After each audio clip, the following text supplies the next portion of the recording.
क्या हो अगर एक घंटी मनचाहा वरदान दे सके, पर सिर्फ उसे जिसका दिल सच्चा हो।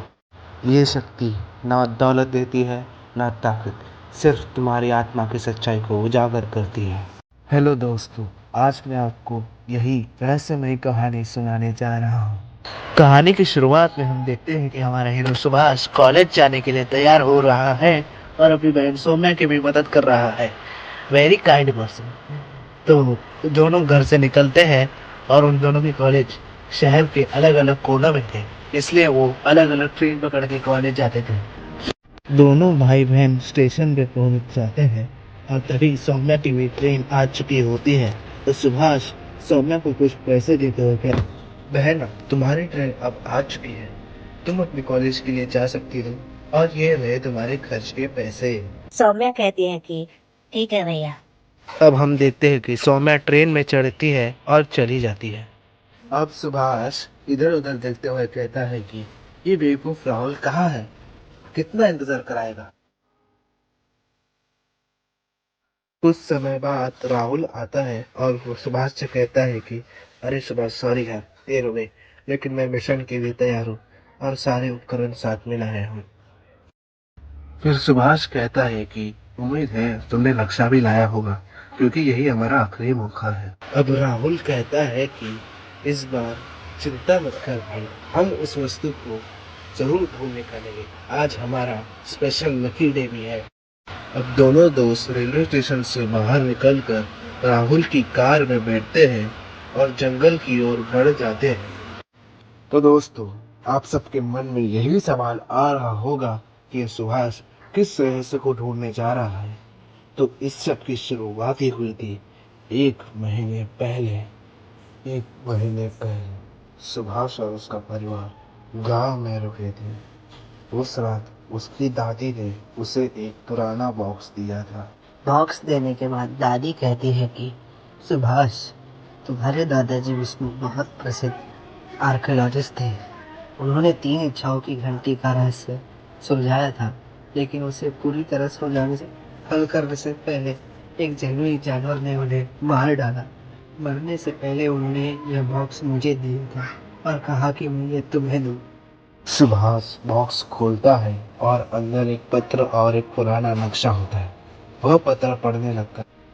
अब सुभाष पत्र पढ़ते हुए कहते हैं कि जिसे मेरे खून और आत्मा का वारिस कहा जा सकता है, अगर तुम ये पढ़ रहे हो तो मैं अब इस दुनिया में नहीं हूँ। जिस यात्रा की मैंने शुरुआत की थी उसे अब तुम्हें पूरा करना होगा। 3 इच्छाओं की घंटी कोई कल्पना नहीं है, यह सच्चाई है। वही घंटी मल्हार जंगल के दिल में छुपी हुई है। वह 3 इच्छाएं पूरी कर सकती है, लेकिन लालची मनुष्य नष्ट हो जाते हैं। जो इसे ढूंढे उसे निस्वार्थ होना चाहिए। मैं तुम पर विश्वास करता हूँ, तुम्हारा दादाजी विष्णु। अब सुभाष नक्शे पे लिखा हुआ एक क्लू पढ़ने लगता है। जहाँ सूर्य की किरणें नहीं पहुँचती, वही घंटी विश्राम करती है। सुभाष अब संकल्प लेता है कि दादाजी, मैं ये रहस्य पूरा करूँगा आपके लिए। तो दोस्तों, हम वापस वर्तमान समय में आते हैं, जहाँ राहुल और सुभाष कार चलाते हुए जंगल में आगे बढ़ रहे थे और नक्शा भी खुला हुआ है। राहुल सुभाष से कहता है कि वो ये घंटी सच में इच्छाएं पूरी करती है। सुभाष कहता है कि हाँ, लेकिन उन लोगों के लिए जो स्वार्थी नहीं है। दादाजी ने अपनी जान देकर मुझे सच सौंपा है। राहुल मुस्कुराते हुए कहता है कि तो चलो, अब पीछे हटने में कोई मतलब नहीं। दोस्तों, अब हम देखते हैं कि सुभाष और राहुल मंदिर तक पहुंच चुके होते हैं। तो सुभाष और राहुल मंदिर के भीतर प्रवेश करते हैं। उन्हें केंद्र में एक विशाल चमकती हुई घंटी हवा में तैर रही। तभी तभी घंटी की आवाज उनकी आवाज कहती है कि 3 इच्छाएं होंगी पूरी, लेकिन केवल निस्वार्थ हृदय लालचियों के लिए ये घंटी मौन है। राहुल पूरी बात सुने बिना लालच में आगे कहता है कि मैं एक डॉक्टर बन जाता हूँ। तभी घंटी पूछती है और राहुल धीरे धीरे पत्थर बनने लगता है। राहुल रुकता है और पत्थर टूटने लगता है। इससे उसकी जान बच जाती है। सुभाष घंटी की ओर बढ़ते हुए कहता है कि मेरी पहली इच्छा ये है कि मेरी बहन सौम्या हमेशा सुरक्षित रहनी चाहिए। घंटी पहली इच्छा पूरी हुई। सुभाष कहता है कि मेरी दूसरी इच्छा ये है कि मेरे दादाजी का नाम और उनका काम दुनिया में सम्मान पाए। घंटी दूसरी इच्छा पूरी हुई। सुभाष बुरा रोक कर कहता है कि तीसरी और अंतिम इच्छा, यह स्थान हमेशा सच्चे और खोए हुए लोगों की रक्षा करेगा।